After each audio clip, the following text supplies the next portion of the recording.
Hello students, एक और career institute के ऑनलाइन प्लेटफॉर्म पर मैं फिर आपके लिए एक टॉपिक लेके आया हूं। और वो टॉपिक आपका वर्ब चल रहा था, उसी के सेकंड पार्ट में आगे देखते हैं। कुछ रूल्स हैं वर्ब के, वो डिस्कस करते हैं।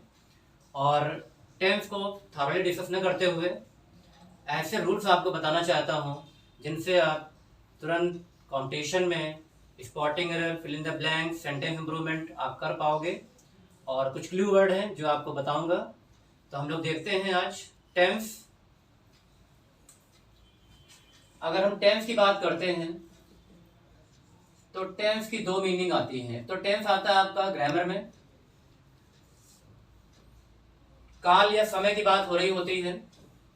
दूसरा टेंस का मतलब होता है, टेंस माने होता है some people always look tense.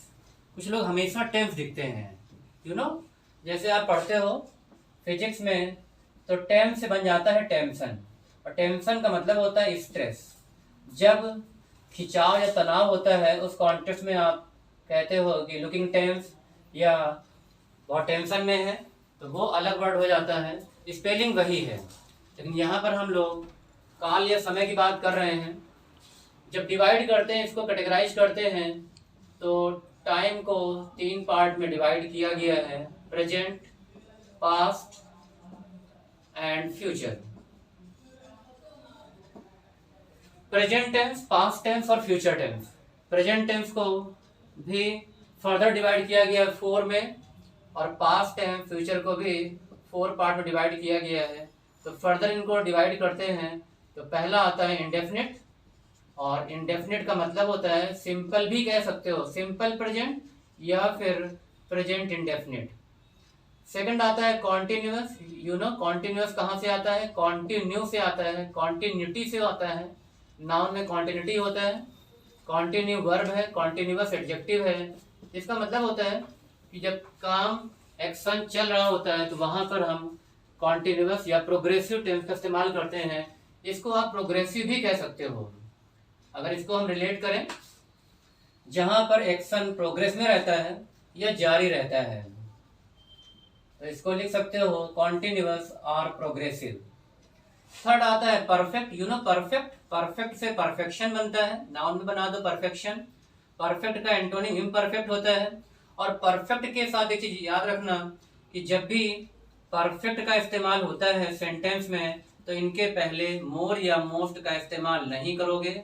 ये आपको मैंने एडजेक्टिव में बताया था, डू नॉट यूज मोर और मोस्ट बिफोर परफेक्ट, क्योंकि अपने आप में कंप्लीट सेंस रखता है और ये सुपरलेटिव अप्रोच में जाता है। तो यहाँ पर परफेक्ट माने होता है एक्शन कंप्लीट हो चुका होता है। परफेक्शन है एंटोनिम में इम्परफेक्ट, क्योंकि पी वाले वर्ड का एंटोनिम कैसे बनाते हो? आगे लगा के बनाते हैं, इम्परफेक्ट हो जाता है। और फोर्थ आता है परफेक्ट कॉन्टिन्यूअस टेंस। इस तरह से इसको रिलेट कर देते हैं, जहां पर दो टेंस का कॉम्बिनेशन रहता है, परफेक्ट भी रहता है, कॉन्टिन्यूअस भी रहता है। अगर हम बात करते हैं प्रेजेंट परफेक्ट कॉन्टिन्यूअस की, तो क्या करोगे? यहाँ पर सब्जेक्ट होगा प्लस एज एम आर, ये रहता है किसमें? ये रहता है कॉन्टिन्यूअस में, ये ध्यान रखना। प्लस वर्ब की first form plus ING plus object. ये तो बना दिया आपने क्या? Continuous tense. जैसा भी सब्जेक्ट होगा सिंगुलर, सिंगुलर के साथ ही, शी, इट, इज लगा दोगे, आई के साथ एम लगा दोगे, और प्लूरल के साथ आप इस्तेमाल करोगे आर का, वर्ब की फर्स्ट फॉर्म होगी और आईएनजी फॉर्म लग जाता है। इज का इस्तेमाल करोगे सिंगुलर के साथ, जब सब्जेक्ट या नाउन आपका सिंगुलर में होगा। तो ये तो हो गया कॉन्टिन्यूअस। और जब परफेक्ट टेंस की बात करते हैं तो परफेक्ट टेंस में क्या रहता है? सब्जेक्ट होगा, अगर प्रेजेंट की बात करते हैं तो हैज या हैव होता है, प्लस अगर नेगेटिव सेंटेंस है तो नॉट भी लगा सकते हो, प्लस वर्ब की थर्ड फॉर्म। ये ध्यान रखना, अगर वर्ब की थर्ड फॉर्म नहीं तो परफेक्ट टेंस नहीं होता है, प्लस ऑब्जेक्ट। तो ये तो हो गया आपका कॉन्टिन्यूअस और परफेक्ट। बट यहां पर क्या करना है आपको, एक चीज ध्यान रखना, अगर आईएनजी फॉर्म नहीं तो कॉन्टिन्यूअस टेंस नहीं। अगर आईएनजी फॉर्म नहीं तो कॉन्टिन्यूअस टेंस नहीं माना जाएगा, क्योंकि अगर हम आईएनजी फॉर्म एक्टिव वॉइस को हम पैसिव में कन्वर्ट भी करते हैं तो वहां पे आईएनजी किससे कन्वर्ट हो जाता है? वो रिप्लेस हो जाता है बीइंग से। जैसे he is writing a book, तो a book is written by him, तो वहां पर तो इज बीइंग कर देते हैं, वहां पे इज बीइंग रिटन, क्योंकि पैसिव वॉइस में वर्ब की हमेशा थर्ड फॉर्म आती है और आईएनजी को रिप्लेस करने के लिए हम पैसिव वॉइस में बीइंग लगा देते हैं। अब यहाँ पर वर्ब की थर्ड फॉर्म प्लस ऑब्जेक्ट रहता है, यानी थर्ड फॉर्म है तभी परफेक्ट टेंस होगा। अब यहाँ पर फोर्थ वाले पे ध्यान देते हैं। फोर्थ वाला टेंस क्या कह रहा है? Perfect continuous. इसका मतलब दो टेंस का कॉम्बिनेशन है, परफेक्ट और कॉन्टिन्यूअस। अगर इसको हम रिलेट करें तो सब्जेक्ट होगा प्लस हैज या हैव, और फिर यहाँ पर परफेक्ट बनाने के लिए क्या लगाओगे? बी की थर्ड फॉर्म बीन होती है। ये तो परफेक्ट टेंस हो गया। अब कॉन्टिन्यूअस बनाना है इसको, क्योंकि दो है यहाँ पे कॉम्बिनेशन है, तो यहाँ पर क्या कर दोगे? वर्ब की फर्स्ट फॉर्म प्लस आईएनजी और प्लस ऑब्जेक्ट होगा प्लस। और परफेक्ट टेंस की सबसे बड़ी पहचान है कि सिंस या फॉर लगा रहता है। सिंस का इस्तेमाल कब करते हो? जब चीजें रहती हैं डेफिनेट। और फॉर का इस्तेमाल कब करते हो? जब टाइम या सर्टेन नहीं होता है, अनसर्टेन होता है। तो कह सकते हो यहाँ पर जब टाइम इनडेफिनेट या अनसर्टेन होता है। डेफिनेट या सर्टेन टाइम की बात करते हैं, जैसे कहा गया 6 बजे, या फिर मंडे ट्यूसडे, या फिर 2020, इस तरह से जनवरी फरवरी, दैट इज सिंस लगाओगे, या फिर 4 आवर्स, या फिर 4 डेज, 4 वीक्स, 4 ईयर्स, तो फिर इंडेफिनिट टाइम होता है। यू आर नॉट सर्टेन कि कहाँ पे टाइम स्टार्ट हो रहा है, तो वहां पर लगाते हैं, फॉर का इस्तेमाल करते हैं। तो ये आपका ध्यान रखना। अगर इसी पे अगर हम ध्यान दें तो अगर हम पास्ट की बात करते हैं, क्योंकि मैं ज्यादा डिटेल नहीं जाऊंगा इसमें, जो आपको रूल्स बताऊंगा यहाँ पर। अगर हम पास्ट की बात करते हैं तो पास्ट के कॉन्टिन्यूअस में क्या होता है? आपका वॉज या वर लग जाता है। वॉज का इस्तेमाल सिंगुलर के साथ, वर का इस्तेमाल प्लूरल के साथ। और यहाँ पर क्या हो जाता है? यहाँ पर जब परफेक्ट की बात करोगे तो यहाँ पर हो जाता है हैड। ये ध्यान रखना कि subject irrespective of any subject, कोई भी सब्जेक्ट हो, सिंगुलर या प्लूरल हो, हैड ही रहेगा। लेकिन अभी जो हम लोगों ने परफेक्ट टेंस बनाया था तो वहां पर क्या था? अगर आपका सिंगुलर सब्जेक्ट है तो हैज लग जाता है, और अगर प्लूरल सब्जेक्ट है तो फिर हैव लग जाता है। ये यहाँ पे डिफरेंस हो जाता है प्रेजेंट वाले टेंस में। लेकिन पास्ट वाले परफेक्ट टेंस में क्या है? हैड ही रहता है। अब इसी को जब हम दोनों को कंबाइन कर देते हैं तो कौन सा टेंस आता है? पास्ट का परफेक्ट कॉन्टिन्यूअस। और पास्ट के परफेक्ट कॉन्टिन्यूअस में ये चीज ध्यान रखना, यहाँ पर सब्जेक्ट होगा प्लस हैड होगा, irrespective of any subject, singular और प्लूरल। फिर इसके साथ बीन लगा दिया है, बीन होती है थर्ड फॉर्म। अब यहाँ पर एक टेबल आपको बताना चाहता हूं, और वो है जो प्राइमरी ऑक्सिलरी होती हैं। प्राइमरी ऑक्सिलरी 3 होती हैं। प्राइमरी ऑक्सिलरी 3 होती हैं। पहला आता है टू बी। इसकी जब फर्स्ट फॉर्म लिखते हो तो क्या होता है? Is am are. Second form लिखते हो तो होता है वॉज वर। और थर्ड फॉर्म आता है तो थर्ड फॉर्म में आ जाता है बीन। ये तो हो गया आपका टू बी। सेकेंड आता है टू डू। जब टू डू की बात करते हो तो आपका यहाँ पर आता है डू या डज का इस्तेमाल करते हो। सेकेंड फॉर्म डिड हो जाती है और थर्ड फॉर्म हो जाती है डन। और फिर इसके बाद जब अगली फॉर्म करते हो, थर्ड प्राइमरी ऑक्सिलरी है टू हैव। और टू हैव का मतलब हो जाता है कि आप फर्स्ट फॉर्म इस्तेमाल करते हो तो जैसा भी सब्जेक्ट होगा, हैज या हैव की बात करते हैं तो वो फर्स्ट फॉर्म में रहता है। सेकंड फॉर्म में हैड रहता है, और थर्ड फॉर्म में भी सेम रहता है, हैड का ही इस्तेमाल करते हैं। ये प्राइमरी ऑक्सिलरी है जो प्रेजेंट और पास्ट के सभी टेंस को रिलेट करती हैं। प्रेजेंट और पास्ट के जितने भी टेंस बने हैं इन्हीं प्राइमरी ऑक्सिलरी से बन जाते हैं। अब यहाँ पर देख लेते हैं, जो प्रेजेंट इंडेफिनिट की बात कर रहे हैं तो सिंपल प्रेजेंट कहते हैं इसको। तो आप सिंपल प्रेजेंट की बात करोगे तो सब्जेक्ट होगा प्लस, अगर यहाँ पर एज एम आर लगाते हो तो गलत होगा। क्या करोगे यहाँ पर सिंपल प्रेजेंट में आप डू या डज ऑक्सिलरी का इस्तेमाल करते हो। अगर आपका सब्जेक्ट प्लूरल है तो डू का इस्तेमाल होगा, सिंगुलर है डज का इस्तेमाल होगा। अगर नॉट आ रहा तो नॉट लगा दो, नेगेटिव सेंटेंस है। और एक चीज ध्यान रखना हमेशा कि जब भी आपका डू डज या डिड मिल जाए, whenever you get do does or did in a sentence, main verb की हमेशा ऑलवेज फर्स्ट फॉर्म आनी है। तो subject plus do does plus not plus verb की फर्स्ट फॉर्म प्लस ऑब्जेक्ट। अगर नेगेटिव सेंटेंस है तब तो आप डू डज और नॉट का इस्तेमाल कर लोगे, लेकिन अगर अफर्मेटिव सेंटेंस है तो फिर जैसे ही रन्स, जब ही है तो क्या हो गया, वर्ब मेन वर्ब के साथ एस या एस का इस्तेमाल कर देते हैं, ही रन्स। या फिर अगर यही होता यू रीड, तुम पढ़ते हो। अब चूंकि ये प्लूरल है तो यहाँ पर एस को नहीं देना है। यही सेंटेंस अगर नेगेटिव में होता तो क्या होता, ही है तो क्या हो जाएगा, डज नॉट हो जाएगा और ही डज नॉट रन हो जाएगा। यही सेंटेंस नीचे वाला होता तो यू क्या है, प्लूरल है, और प्लूरल के साथ जैसे एस नहीं देते हैं तो डू ही रहेगा। इफ डू में ही हमने क्या कर दिया, इफ लगा दिया है तो डज हो गया है। यू डू नॉट रीड, तुम नहीं पढ़ते हो। तो एक अफर्मेटिव सेंटेंस है और एक नेगेटिव सेंटेंस है। तो whenever you find negative sentence और इंटरोगेटिव सेंटेंस, तो वहां पर अगर इंटरोगेटिव ऑक्सिलरी से बनाना है तो डू या डज का इस्तेमाल करोगे। अगर आपका सब्जेक्ट प्लूरल है तो डू का इस्तेमाल करोगे, सिंगुलर है तो डज का इस्तेमाल करेंगे। और यही अगर नेगेटिव सेंटेंस है तो इसी तरह से आपका रिलेट हो जाता है। अब यहाँ पर एक रूल है कि सिंपल प्रेजेंट कहाँ कहाँ पर इस्तेमाल करोगे। तो रूल आप दिमाग में रखना है इसको, जब भी कोई हैबिट हो, जैसे वह डेली उठता है प्रतिदिन, तो आप कहोगे he gets up early in the morning. एक उसका क्या है, हैबिट है। ही स्मोक्स, वह धूम्रपान करता है। ही ड्रिंक्स, वह अल्कोहल पीता है। या फिर कोई डेली वर्क है, कोई डेली काम हो रहा होता है, I go to school daily, daily work है। या फिर कोई रूटीन में काम हो रहा होता है। या फिर फेस्टिवल जब भी मनाते हैं एवरी ईयर, तो वहां पे आ जाता है फेस्टिवल के कॉन्टेक्स्ट में। रेपिटेशन ऑफ वर्क है, ये आप पहचान लेना कि सेंस क्या निकल रहा है। रेपिटेशन ऑफ वर्क, ध्यान रखना जब भी हम रिपीट लिखते हैं तो रिपीट में क्या रहता है, ईएटी रहता है, वर्ब है ये। लेकिन जब रेपिटेशन लिखते हो तो क्या होता है, यहाँ पे यहाँ ध्यान रखना ए गायब हो जाता है, फिर ए का इस्तेमाल नहीं करते हैं। यही अगर बनाना है आपको एडजेक्टिव तो क्या हो जाएगा, रिपीटेटिव। रिपीटेटिव माने होता है दोहराव, एडजेक्टिव हो जाता है। तो ये आपका वर्ब, एडजेक्टिव और नाउन है। तो रेपिटेशन ऑफ वर्क मिल जाए, वहां पर आप सिंपल प्रेजेंट का इस्तेमाल कर लोगे। हैबिट है, डेली वर्क है, रूटीन है, फेस्टिवल है, कोई फेस्टिवल आप मना रहे होते हैं, we celebrate Deepavali every year, we celebrate Eid and other festival every year.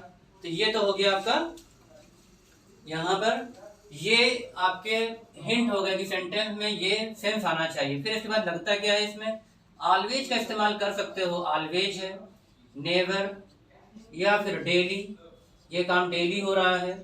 Often, प्राय ऐसा होता है, इनका इस्तेमाल कर लेते हैं। फ्रीक्वेंटली, यूजुअली ऐसा होता है तो लिख दोगे यूजुअली, इस कॉन्टेक्स्ट में यूजुअल से यूजुअली है। ऐसा सामान्यतः होता है, नॉर्मली है, जनरली है। तो ये बताते हैं कि वो काम एक रेपिटेशन पे, एक अंतराल पे उस तरह से हो रहा है। ये सेंटेंस में इस्तेमाल हो जाते हैं। फिर इसके बाद हिंट क्या रहता है, अगर आपके सेंटेंस में एवरी करके टाइम दिया हो, दैट इज एवरी डे, या फिर एवरी वीक, या फिर एवरी मंथ,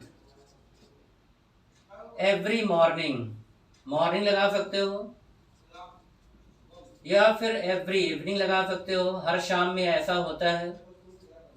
फिर एवरी ईयर, अगर एवरी करके कोई आपका एडवर्ब ऑफ टाइम दिया हुआ है तो वहां पर आपको सिंपल प्रेजेंट बनाना है। He plays every day, he plays cricket every day, वह प्रतिदिन क्रिकेट खेलता है। He comes here every month, वह प्रत्येक महीने यहाँ पर आता है। तो क्या हो गया, रेपिटेशन ऑफ वर्क है, एक पर्टिकुलर पीरियड ऑफ टाइम के बाद चीजें हो रही हैं। ये हिंट होंगे, एवरी के साथ लगे हुए हैं तो फिर आपको सिंपल प्रेजेंट बनाना है, और ये हिंट है आपके, और ये भी है। अब यहाँ पर एक रूल आता है कि कभी कभी आप मेन वर्ब के साथ अफर्मेटिव सेंटेंस में डू डज लगा देते हो जबकि नीड नहीं रहती है। For example, he does know me, इसका मतलब है वह मुझे जानता तो है, और एक सेंटेंस आता है ही नोज मी। जब इम्फेसिस देते हो, इम्फेटिकली बात करते हो, तो वहां पर ही डज नो मी, इफ्टर दे के बात हो रही है।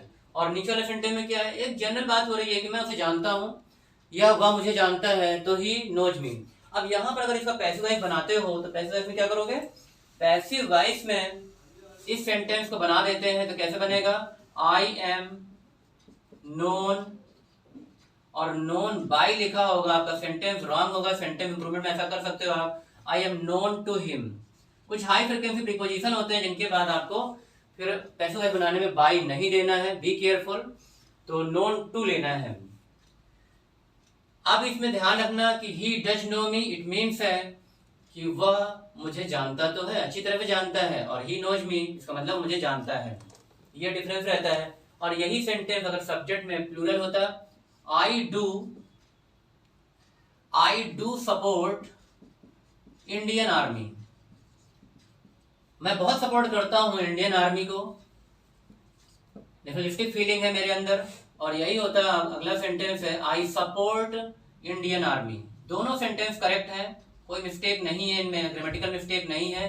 बट यहाँ पर क्या है, आई के साथ डू लगा दिया, इसके पहले सेंटेंस में क्या किया था, ही के साथ डज लगा दिया था। तो आई डू सपोर्ट का मतलब हो गया कि एम्फेटिकली बात हो रही है, एम्फेसिस दे रहे हैं, जोर देके बात कर रहे हैं, स्ट्रेस दे रहे हैं वहां पर, आई डू सपोर्ट। और एक जनरल बात हो रही है कि सभी जितने इंडियंस हैं इंडियन आर्मी को सपोर्ट करते हैं, तो I support Indian army. Okay student, अब यहाँ पर ये तो हो गया आपका सिंपल प्रेजेंट। अब आते हैं सिंपल पास्ट, बहुत इंपॉर्टेंट, ये बहुत ज्यादा पूछा जाता है सिंपल पास्ट, या इसको पास्ट इंडेफिनिट कह सकते हो। यहाँ पर क्या करोगे, सब्जेक्ट होगा, और जो मैंने बताई प्राइमरी ऑक्सिलरी यहाँ पर टू डू, तो यहाँ पर ये वाला तो लग गया था आपके साथ सिंपल प्रेजेंट में। यहाँ पर क्या लगेगा, डिड लगेगा, तो सब्जेक्ट होगा प्लस डिड होगा प्लस अगर निगेटिव सेंटेंस है तो नॉट लगा दोगे। और अगेन आपको मैं रिमाइंड करा रहा हूँ, अगेन एंड अगेन आपको बता रहा हूँ, जोर दे रहा हूँ कि डू डज डिड जब भी आ जाएंगे तो फिर वर्ब की हमेशा फर्स्ट फॉर्म आनी, ये चेक कर लोगे, बहुत सारे सेंटेंस आपके इसमें करेक्ट हो जाएंगे। प्लस ऑब्जेक्ट होगा, सब्जेक्ट डिड प्लस नॉट, अगर निगेटिव है तो नॉट है, और वर्ब की first form. For example, he did not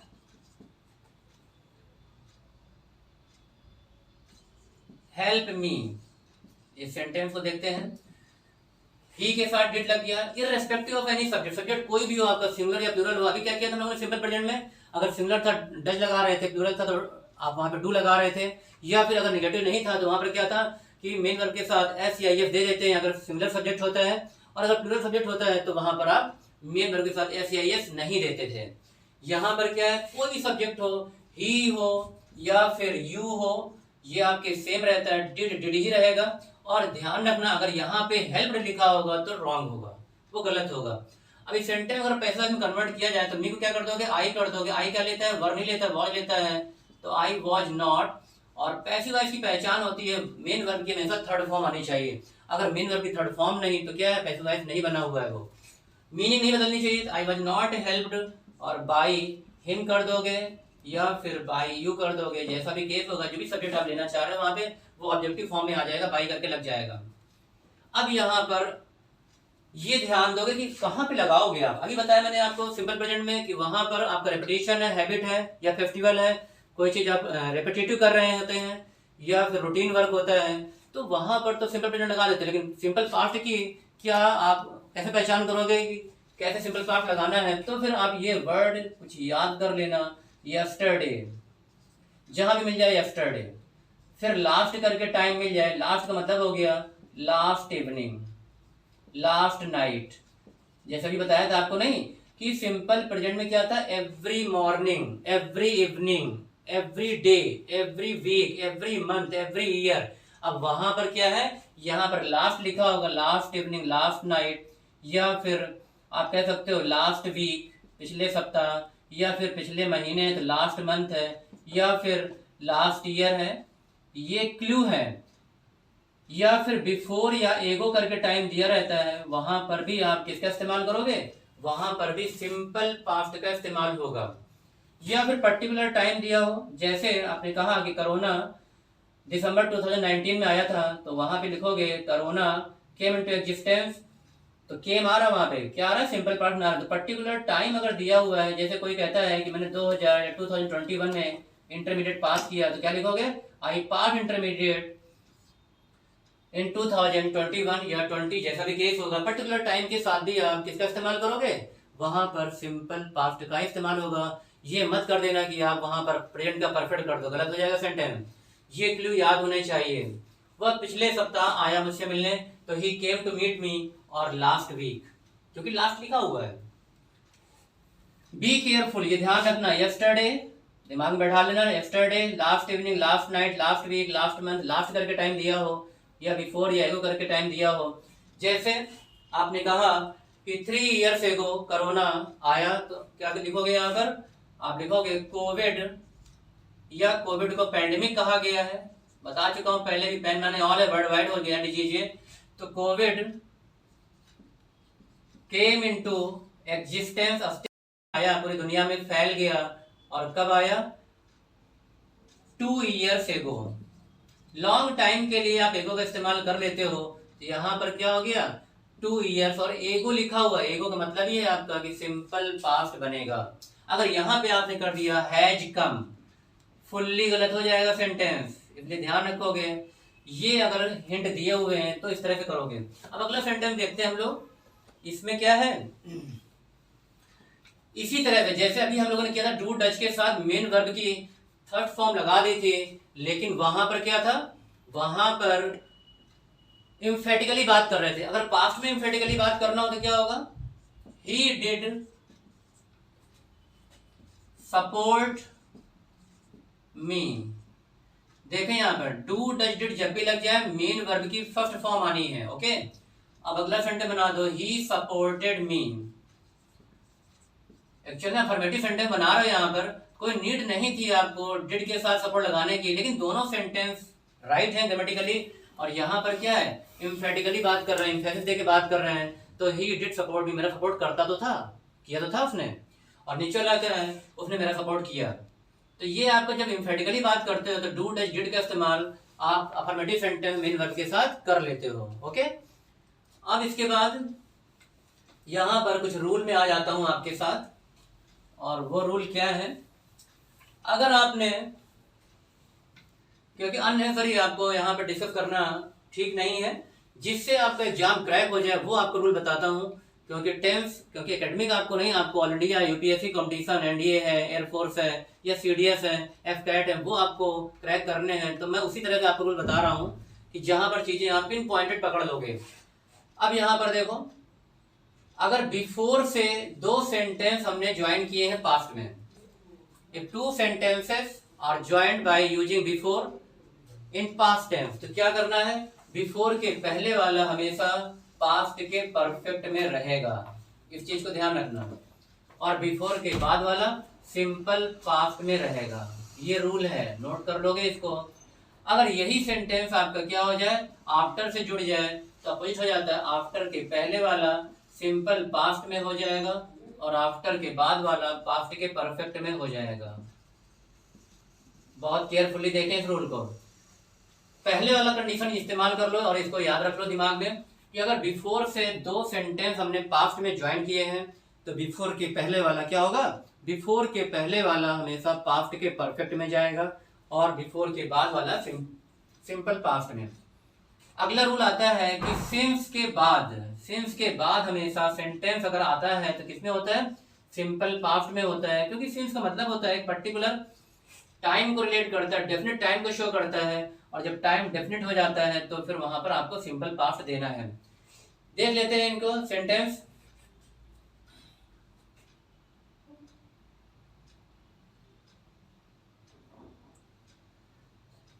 the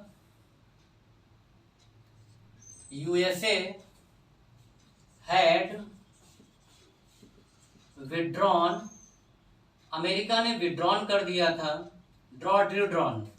the USA had withdrawn its troops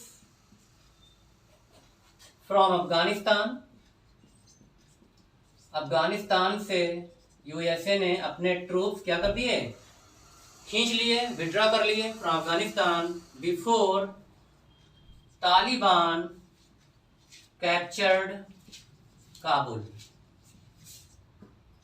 जो अफगानिस्तान की कैपिटल है काबुल को कैप्चर। तो पहले देखो एक्शन कौन सा हुआ है? पहले एक्शन हुआ है कि यूएसए ने अपने ट्रूप्स को विड्रॉ कर दिया अफगानिस्तान से, और उसके बाद क्या है? उसके बाद तालिबान ने कैप्चर किया काबुल में, और गवर्नमेंट बनाने की प्रयास हो रहा है वहां पे। तो तालिबान का कैप्चर क्या हुआ? बाद में हुआ है। जो एक्शन पहले हो जाता है उसको पहले रखते हैं, जो एक्शन बाद में होता है उसको बाद में रखते हैं, और ये बिफोर से ज्वाइन किया गया है। अगर कहा जाए इसी सेंटेंस को क्या कर दें? इसी सेंटेंस को आफ्टर से ज्वाइन कर दो तो क्या होगा, तालिबान कैप्चर्ड काबुल। ये पहले कर दोगे। ध्यान रखना यहाँ पर हेड नहीं लगाना है, अगर यहाँ पे हेड लगा दोगे तो एक्शन आगे पीछे हो जाएंगे, जबकि एक्शन वैसे ही रखना है आपको। तालिबान कैप्चर्ड काबुल, कब कैप्चर किया, after the USA had withdrawn it's troops from Afghanistan. केवल क्या करना है, जो सेंटेंस है सेंटेंस को आगे पीछे कर देना है आपको, ऑक्सिलरी को नहीं आगे पीछे करना है आपको। क्या करना है, सेंटेंस को आगे पीछे कर देना है। जो एक्शन पहले हो रहा था पहले ही होगा वहां पर। तो ये सेंटेंस कन्वर्ट करोगे आफ्टर से, Taliban captured Kabul after the USA had withdrawn it's troops from Afghanistan, और ये सेंटेंस करेक्ट हो जाएगा। इसी तरह का सेंटेंस आता है, जैसे एक सेंटेंस और देख लो, द पेशेंट, जो मरीज था, हैड डाइड, पेशेंट मर चुका था, और कब, बिफोर द डॉक्टर केम। यहाँ पे कौन सा एक्शन पहले हो रहा है, पेशेंट की डेथ होने पहले एक्शन हो रहा है, तो क्या हो जाएगा, the patient had died before the doctor केम, और सेंटेंस सही है। इस सेंटेंस को मैं कहता हूँ कि आफ्टर से बना दो तो क्या होगा, द डॉक्टर केम, डॉक्टर कब आया, और आफ्टर लगा दोगे। सेंटेंस को आगे पीछे करना है, ऑक्सिलरी को आगे पीछे नहीं करना है। सेंटेंस इंप्रूवमेंट चीजें आती हैं, या फिल द ब्लैंक में आ सकती है, पर्टिकुलर में आ सकता है। Doctor came after the patient had died, patient के मरने के बाद। अब यहां पर ध्यान दो, ये आपका आफ्टर है और ये बिफोर है, तो हमेशा ये रूल आप याद कर लो, केवल दिमाग में बैठा लो इसको अच्छी तरह से, कि बिफोर के पहले वाला पास्ट के परफेक्ट में होगा, तो वहां पर आपका जब पास्ट में जुड़ रहे हैं दो सेंटेंस, बस उतना याद रखोगे, बाकी आफ्टर जुड़ा तो पलट देना उसको, ठीक है। यहाँ पर पेशेंट आया है, अब थोड़ा सा वोकैब में आ जाते हैं। पेशेंट क्या है, यहाँ पे नाउन है। जैसे आपने देखा होगा कि अस्पतालों में क्या लिखा रहता है, ओपीडी लिखा रहता है, जिसका मतलब होता है आउट पेशेंट डिपार्टमेंट। बाह्य रोगी विभाग होता है वो आउट पेशेंट डिपार्टमेंट, ओके। तो यहाँ पेशेंट माने हो गया मरीज या रोगी है, और जहाँ भर्ती हो जाते हैं तो आईपीडी हो जाता है, इन पेशेंट डिपार्टमेंट होता है। आउट का एंटोनिम क्या होगा, इन होता है, जहाँ पे एडमिट हो जाता है।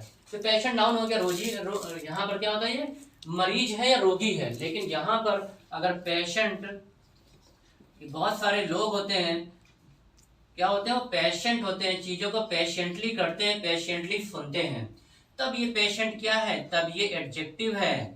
और पेशेंटली क्या है, he listen to me patiently, इसका मतलब है ये एडवर्ब है, और लिसन को मॉडिफाई कर रहा है। अब इस पेशेंट का नाउन बना दो तो बताओ क्या होगा, पेशेंस होगा। पेशेंस माने होता है नाउन, धैर्य। कोई धैर्यवान है तो क्या होगा, ही इज पेशेंट।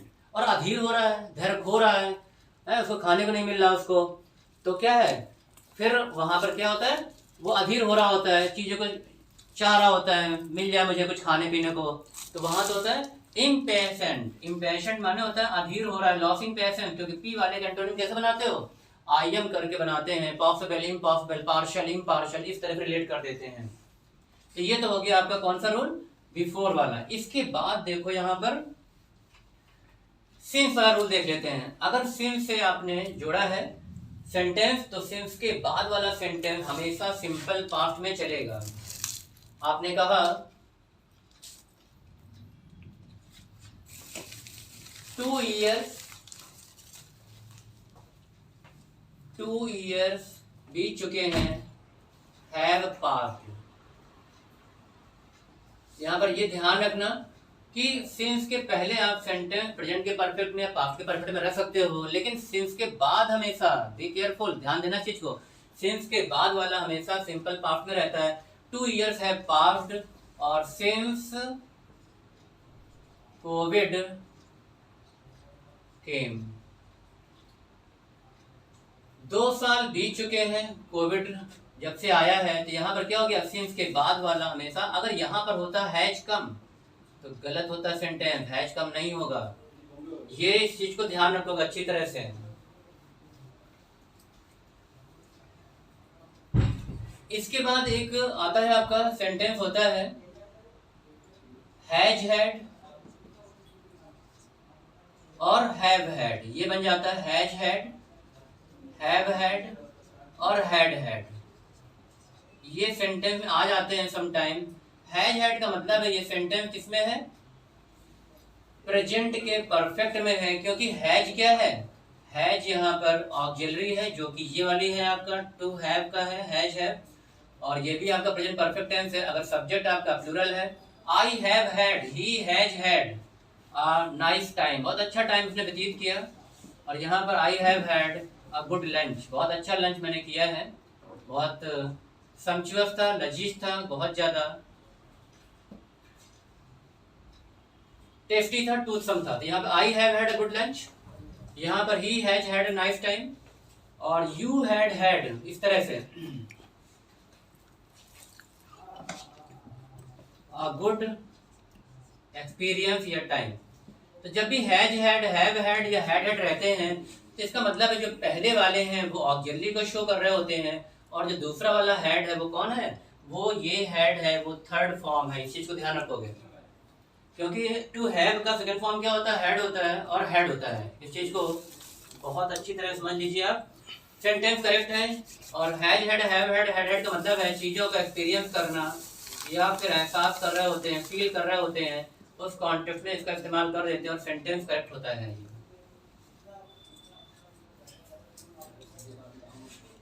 इसके बाद कुछ आपके फ्रेज हैं, उन पे ध्यान दोगे और नोट करते जाना।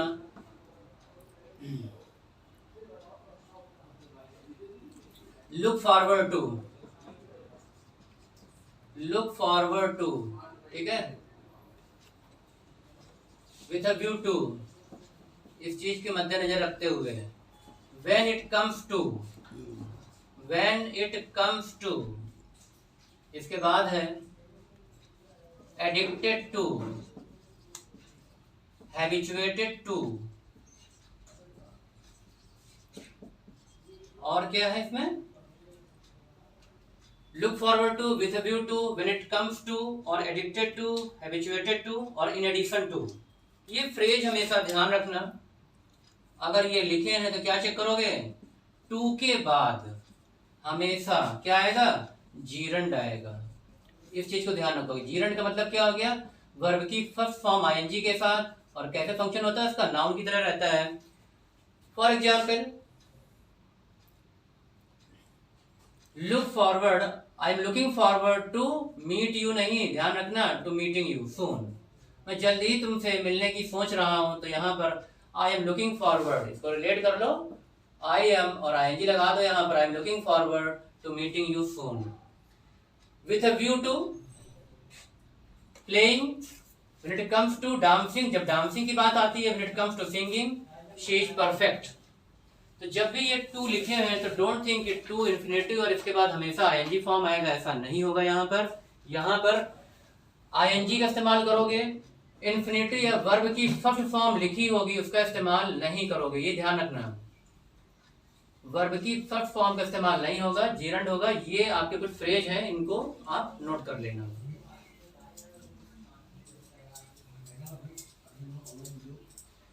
इसके बाद अगर बाई करके पर्टिकुलर टाइम दिया हो, बाई प्लस पर्टिकुलर टाइम दिया हो, फ्यूचर की बात हो रही होगी, तो क्या करोगे, यहां पर टेंस आप लगाओगे फ्यूचर का परफेक्ट टेंस। फ्यूचर का परफेक्ट टेंस होगा कैसे, देख लेते हैं इसको। He will have completed